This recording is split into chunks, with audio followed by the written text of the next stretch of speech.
नमस्कार मित्रों, गायत्री ज्ञान गंगा में आप सभी का एक बार फिर से स्वागत है।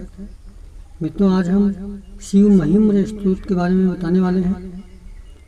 शिव महिम्न स्तोत्र का पाठ करने से मनुष्य को क्या क्या लाभ होंगे तथा हम शिव महिम्न स्तोत्र का हिंदी अनुवाद आपको बताएंगे। हिंदी में शिव महिम्न स्तोत्र के बारे में बताएंगे।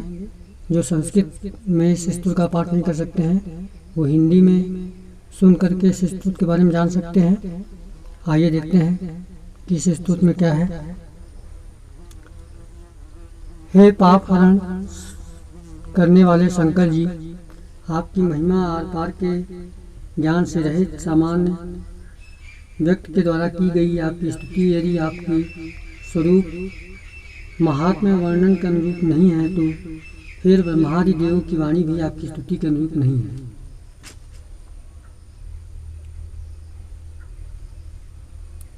आपकी महिमा वाणी और मन की पहुंच से परे है। आपकी उस महिमा को वेद भी आश्चर्यचकित भयभीत होकर निषेध मुखेन नेत नेत कहते हुए आशय रूप में वर्णन करते हैं। फिर तो ऐसे अचित्त महिमा में आप किसकी स्तुति विषय के वर्ण हो सकते हैं। हे भगवान, मधु से सिक्त सी अत्यंत मधुर एवं परम उत्तम अमृत रूप वेदवाणी की रचना करने वाले देवाधिदेव ब्रह्मदेव की वाणी भी क्या आपके गुणों को प्रकाशित कर सकती है, कर आपको चमत्कृत कर सकती है। करा भी नहीं फिर भी हे त्रिपुरारी, मेरी बुद्धि आपके गुणानुवाद जनित पुण्य से अपने मलिन वासना के से भरी, अतः एवं अपवित्र वाणी को पवित्र करने के लिए ही आपके गुण कथन के द्वारा की जाने वाली स्तुति के विषय में उद्यत है, न कि अपने स्तुति कौशल से आपका अनुरंजन करूँगा। यह मेरा अभिप्राय है। हे वर देने वाले शिव जी, आप विश्व सृष्टि पालन एवं संहार करते हैं, ऐसा ऋग्वेद यजुर्वेद सामवेद निष्कर्ष रूप से वर्णन करते हैं। इसी प्रकार तीनों गुणों से विभिन्न त्रिमूर्तियों ब्रह्मा विष्णु महेश में बटा हुआ जो इस ब्रह्मांड में आपका यह प्रख्यात रचनात्मक पालनात्मक एवं संहारात्मक ऐश्वर्य है, उसके विषय में खंडन करने के लिए कुछ जड़ बुद्धि अकल्याण भागी मंदों अभागों नास्तिकों को मनोहर लगने वाला पर वास्तव में अशोभनीय या हानिकारक व्यर्थ का मिथ्या पकवाद उठाते हैं। हे व्रत भगवान, वह विधाता त्रिभुवन का निर्माण करता है तो उसकी कैसी चेष्टा होती है, उसका स्वरूप क्या है, फिर उसके साधन क्या है, आधार अर्थात जगत का उत्पादन कारण क्या है। इस प्रकार का कुतर्क सब तर्कों से परे अचित ऐश्वर्य वाले आपके विषय में निराधार एवं नगण्य उपेक्षित होता हुआ भी सांसारिक साधारण जनों को भ्रम में डालने के लिए कुछ मूर्खों को वाचाल बना देता है। हे देव, श्रेष्ठ अव्यय वाले शरीरधारी होते हुए भी ये लोग क्या बिना जन्म के ही हैं? नहीं, कदा भी नहीं। क्या विश्व की सृष्टि पालन संहार आदि क्रियाएं बिना अधिष्ठान कर्ता के माने संभव हो सकती हैं, या ईश्वर के बिना कोई सामान्य जीव ही अधिष्ठान या कर्ता हो सकता है?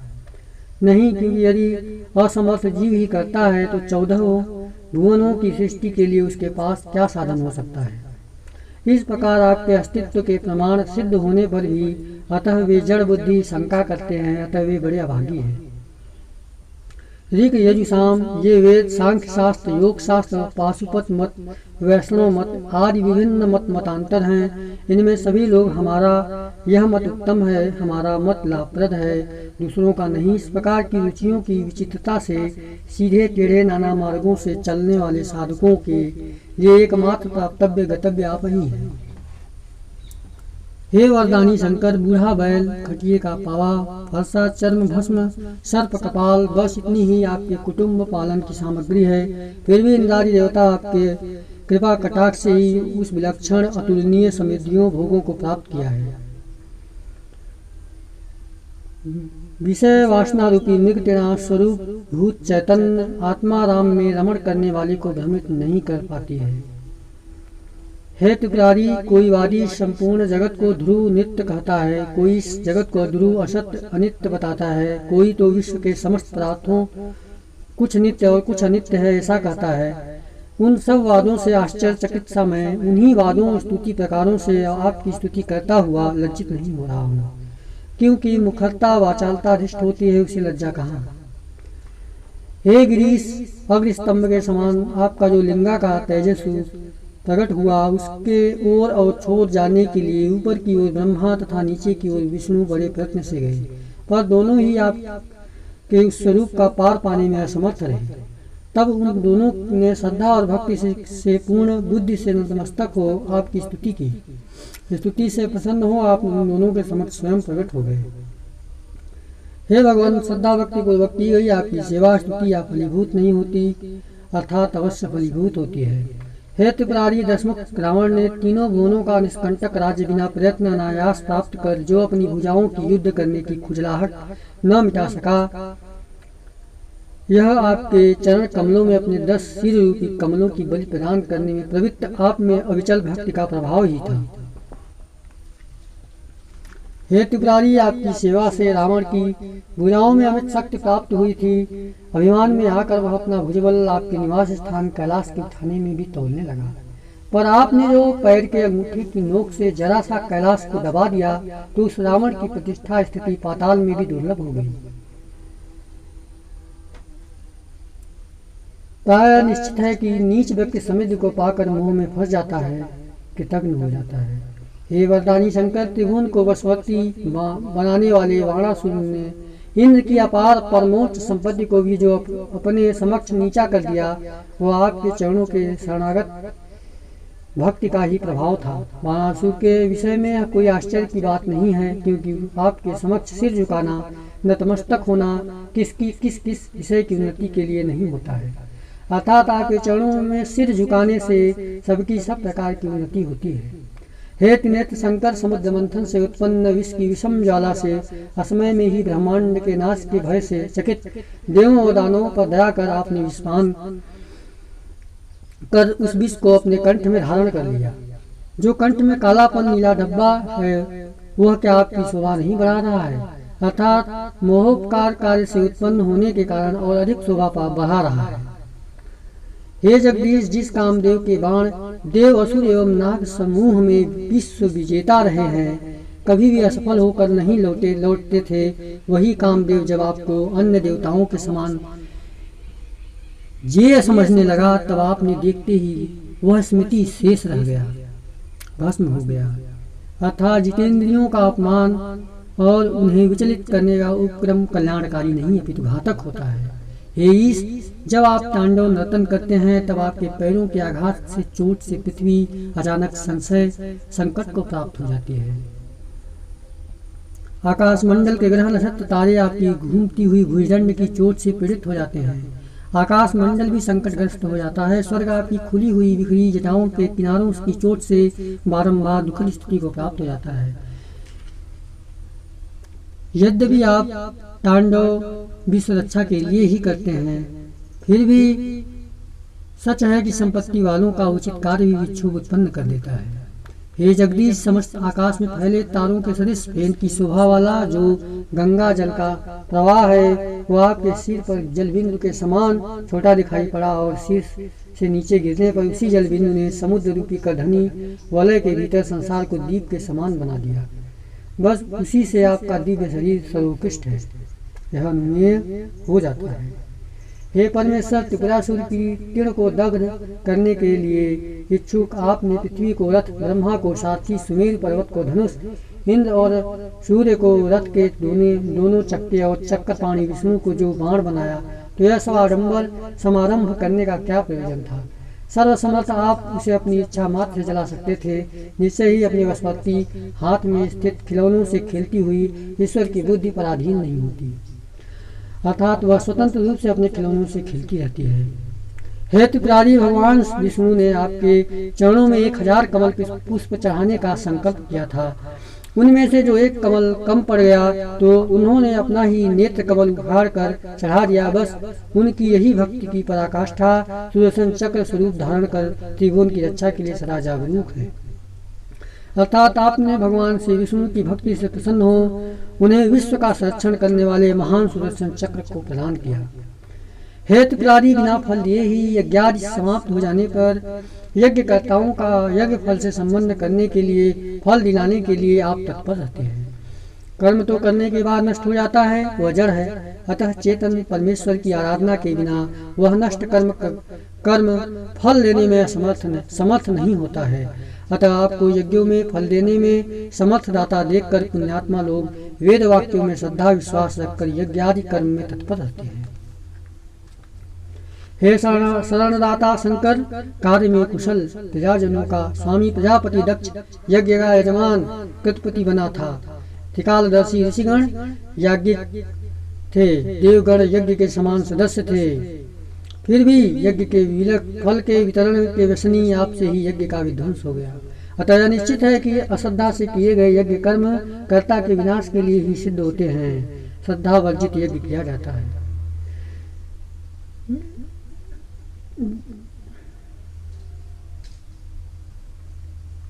हे स्वामी ने एक बार कामुक ब्रह्मा ने अपनी दुहिता से हठ पूर्वक रमण करने की इच्छा की। वह लज्जा से मृगी बनकर भागी। तब ब्रह्मा भी मृग बनकर उसके पीछे दौड़े। आपने भी उन्हें दंड देने के लिए मृग के शिकारी की वेग के समान हाथ में धनुष लेकर बाण चला दिया। स्वर्ग में भी जाने पर ब्रह्मा आपके बाणों से भयभीत हो रहे हैं। उन्हें बाण ने आज भी नहीं छोड़ा। अर्थात ब्रह्मा मृग शिरा नक्षत्र बनकर भागे तो बाण आधा नक्षत्र बनकर आज भी पीछा करता है। दोनों आकाश मंडल में आगे पीछे देखे जा सकते हैं। यह पौराणिक कथा है। हे त्रिपुरारी, हे यम नियम परायण, हे वरद शंकर, अपने सौंदर्य से शिव पर विजय प्राप्त कर लूंगा। इस संभावना से हाथ में धनुष उठाए हुए कामदेव को सामने ही तुरंत आपके द्वारा तिनके की भांति भस्म होता हुआ देखकर भी यदि देवी पार्वती जी अर्धनारीश्वर आधे शरीर में पार्वती को स्थान देने के कारण आपको स्त्रीभक्त जानती हैं, तो इसमें कोई आश्चर्य की बात नहीं है, क्योंकि स्त्रियां स्वभावतः अज्ञानी होती हैं। हे कामरिपु, हे वरद शंकर जी, आप शमशानों में क्रीड़ा करते हैं। प्रेत पिशाच गण आपके साथी हैं। चिरा की भस्म आपका अंगराग है। आपकी माला भी मनुष्य की खोपड़ी की है। इस प्रकार यह सब आपका अमंगल स्वभाव स्वांग देखने में भले ही अशुभ हो, फिर भी स्मरण करने वाले भक्तों के लिए तो आप परम मंगलमय ही। हे प्रभु, सम दम आदि साधनों से संपन्न यमी लोग शास्त्रोक्त विधि से वायु रोक कर प्राणायाम कर हृदय कमल में बहिर्मुखी संकल्प के द्वारा जिस आनंद स्वरूप पर ब्रह्म का दर्शन करते हैं, वह पर ब्रह्म आप ही हैं। हे भगवान, परिपक्व बुद्धि वाले प्रौढ़ विद्वान, आप सूर्य हैं, आप चंद्र हैं, आप पवन हैं, आप अग्नि हैं, आप जल हैं, आप आकाश हैं, आप पृथ्वी हैं, आत्मा हैं। इस प्रकार की सीमित अतिरिक्त वाणी आपके विषय में करते हैं। पर हम तो विश्व में ऐसा कोई तत्व नहीं देखते जो स्वयं साक्षात भगवान श्री शंकर का स्वरूप न हो। हे शरण देने वाले ओम, यह शब्द अपने व्यस्त पृथक पृथक अक्षर वाले आकार उकार मकार से तीनों वेद ऋग यजु साम, तीनों व्यवस्था जागृत स्वप्न सुषुप्ति, तीनों लोक स्वर्ग भूमि पाताल, तीनों देवता ब्रह्मा विष्णु महेश, तीनों शरीर स्थूल सूक्ष्म कारण, तीनों रूप विश्व तेजस भाग्य आदि के रूप में आपका ही प्रतिपादन करता है। हे महादेव, आपके जो 8 अभिमान अभिधान नाम भव सर्व रुद्र पशुपति उग्र महादेव भीम ईशान है, उनमें प्रत्येक में वेद मंत्र भी पर्याप्त मात्रा में विचरण करते हैं और वेदांगामी पुराण भी इन नामों में विचरण करते हैं। अर्थात वेद पुराण सभी उन 8 नामों का अतिशय प्रतिपादन करते हैं। अतः परम प्रिय एवं प्रत्यक्ष समस्त जगत के आश्रय आपको मैं साष्टांग प्रणाम करता हूँ। हे अति निकटवर्ती और एकांत निर्जन वन विहार के प्रेमी, आपको प्रणाम है। अति दूरवर्ती आपको प्रणाम है। हे कामारी, अति लघु सूक्ष्मधारी, आपको प्रणाम है। अति महान आपको प्रणाम है। एक नेत्र विरतम आपको नमस्कार है। अत्यंत युवक आपको प्रणाम है। सर्वरूप आपको नमस्कार है। परोक्ष प्रत्यक्ष पद से परे अविचनीय और सबके अधिष्ठान स्वरूप आपको नमस्कार है। विश्व की सृष्टि के लिए रजोगुण की अधिकता धारण करने वाले ब्रह्म रूपधारी, आपको बारंबार नमस्कार है। विश्व के संहार के लिए तमो गुण की अधिकता धारण करने वाले रुद्र रूपधारी, आपको बारंबार नमस्कार है। समस्त जीव सुख पालन के लिए सत्व गुण की अधिकता धारण करने वाले विष्णु रूपधारी, आपको बारंबार नमस्कार है। स्वयं प्रकाश मोक्ष के लिए त्रिगुणातीत समस्त द्वैत से रहित मंगलमय द्वैत, आप शिव को बारंबार नमस्कार है। हे वरद शिव, अविद्या आदि कष्टों से वशीभूत अल्प शक्ति कहाँ तो यह मेरा चित्त और कहाँ संपूर्ण गुणों की सीमा से बाहर पहुंची सदा त्रिकाल स्थानीय आपकी रिद्धि। दोनों में बहुत असमानता है। इसी भय से ग्रस्त आपके चरणों की भक्ति ने मुझसे उत्साहित कर आपके चरणों में मुझसे वाक्य रूपी पुष्पोपहार, वाक्य पुष्पांजलि, वाक्य चयन की तुति रूपी अंजलि समर्पित कराई है। हे सदी काले पर्वत के समान शाही हो, समुद्र की दावात हो, कल्प वृक्ष की शाखाओं की कलम बने, पृथ्वी कागज बने और इन साधनों से यदि सरस्वती स्वयं सर्वदा जीवन पर्यंत आपके गुणों को लिखे तब भी वे आपके गुणों का पार नहीं पा सकेंगी। इस प्रकार शिव के सभी गणों में श्रेष्ठ पुष्पदंत नामक गंधर्व दैत्येंद्रों, सुरेंद्रों और मुनिंद्रों से पूजित समस्त गुणों से परिपूर्ण होते हुए भी निर्गुण जगदीश्वर चंद्रशेखर भगवान शिव जी के इस सुंदर स्तोत्र को बड़े छंद में स्तुति योग्य बनाया। जो व्यक्ति पवित्र अंतःकरण से परम भक्ति के साथ भगवान शंकर के इस प्रशंसनीय स्तोत्र का नित्य पाठ करता है वह इस लोक में पर्याप्त धन एवं आयु को पाता है, पुत्रवान यशस्वी होता है तथा मृत्यु के बाद शिव लोक को प्राप्त कर शिव के समान आनंद मग्न रहता है। महेश से बढ़कर कोई देवता नहीं, शिव महिम से बढ़कर कोई स्तोत्र नहीं, अघोर मंत्र से बढ़कर कोई मंत्र नहीं, गुरु से बढ़कर कोई तत्व नहीं होता। मंत्र आदि की दीक्षा, तप, दान, तीर्थाटन, ज्ञान तथा यज्ञादि से सब शिव महिम स्तोत्र की 16वीं कला अंश को भी नहीं पा सकते। बाल चंद्रमा को सिर पर धारण करने वाले देवारी देव महादेव पुष्पदंत नामक एक राज जो सभी गंधर्वों का राजा था, इस शिव जी के कोप से अपने ऐश्वर्य से च्युत हो गया था। बाद में इसे इस परम दिव्य शिव महिम स्तोत्र की रचना की, जिससे पुनः उसने आपकी कृपा प्राप्त की। यदि मनुष्य हाथ जोड़कर एकाग्रचित्त भाव से देवताओं मुनियों के पूज्य स्वर्ग एवं मोक्ष को देने वाले पुष्पदंत रचित समोघ अवश्य फल देने वाले स्तोत्र का पाठ करता है तो वह अवश्य ही शिवलोक को प्राप्त करता है। पुष्पदंत रचित यह संपूर्ण स्तोत्र आदि से अंत तक पवित्र है, अनुपम है, मनोहर है, शिव मंगलमय है। इसमें ईश्वर शिव का वर्णन है। उस पुष्पदंत से यह शिवमयी पूजा श्रीमान शंकर के चरणों में समर्पित की, उसी प्रकार मैंने भी पाठ रूपी पूजा समर्पित की है। अतः इससे सदा शिव मुझ पर भी प्रसन्न हो। हे महेश्वर, मैं आपका तत्व वास्तविक रूप नहीं जानता, आप कैसे हैं इसका ज्ञान मुझे नहीं है। आप चाहे जैसे हो वैसे ही आपको बारंबार प्रणाम है। जो मनुष्य शिव महिम स्तोत्र का पाठ एक समय, दोनों समय अथवा तीनों समय करेगा वह समस्त पापों से छूटकर शिवलोक में पूजित होगा। पुष्पदंत के मुख कमल से निकले हुए पापहारी शिव जी के प्रिय इस स्तोत्र को कंठस्थ कर एकाग्रचित्त भाव से जो इसका मनन करेगा उस पर महेश्वर की कृपा सदा बनी रहेगी। धन्यवाद। हमारी प्रस्तुति कैसी लगी जरूर बताइएगा। जय मां गायत्री, जय गुरु।